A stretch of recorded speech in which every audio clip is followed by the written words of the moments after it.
and welcome back to another Friday of our weekly wrap-up. Now this week I'm going to start with some comments that have been thrown around by some ministers in Parliament, and I've had some messages of concern that we're not going to be able to travel internationally until late in 2021. Just want to point out that that comment was made by the Australian Treasurer.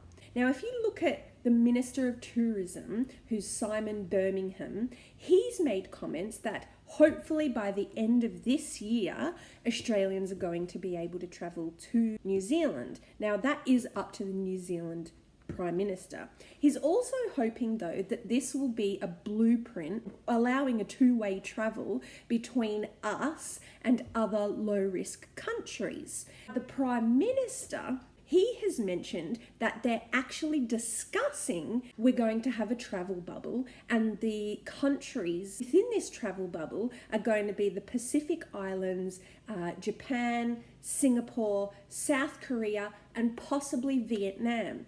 I also want to point out that despite the conflicting messages and communications between the New South Wales and the Queensland ministers, it is still planned and locked in for travel across the borders as of the 1st of November. Now on to cruising. So Carnival has cancelled all cruises on the Carnival Splendor up until the 8th of February 2021. Also, P&O are selling the Pacific Aria. Cruises after the 18th of December this year are cancelled. I'm going to give you a brief update on the airlines.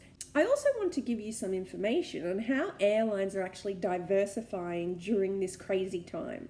So Qantas have now got designer clothing. You can buy cashmere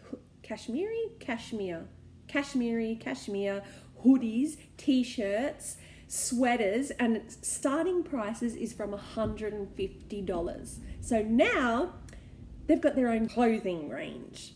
They were also selling fully stocked bar trolleys, so the ones that the air hostesses push down up and down the aisles, for $975. They had 1,000 go on sale and they sold out. Air Asia, now they're going to be shrinking their fleet by 25%, but they've now released their own record label called Red Records, and they have their first official single called Passcode. I actually listened to it and it's not that bad. Going on to local travel within Australia, Intrepid Tours, they're a small adventure tour group company that was actually founded in Melbourne. They've released 3 active tours in our own country. So the tours that they've got is a 6-day overland trek Tassie tour in Cradle Mountain. They've got a 5-day walking tour in Northern Territory on the Larapinta Trail, and that starts and ends in Alice Springs. And one of my favourites is the 4-day cycling tour right here in Victoria from Beechworth to Bright. Now, I'm going to tell you a little bit about this tour because it got me really excited. It starts in Beechworth, which you all know is where the legends of Ned Kelly started. You have options when you arrive that day to go and do a ghost tour and to do an old Beechworth jail tour. And on day 4, you have the option to do a morning ride to Tawonga Gap. Now, this isn't for the faint-hearted, and that's why it's optional, because the first 13, I'm not even going to tell you the stats, because it's a big ride up and then a big ride down. Each week we end with a Friday funny. This week is a bit of a Friday, I don't know what she was thinking.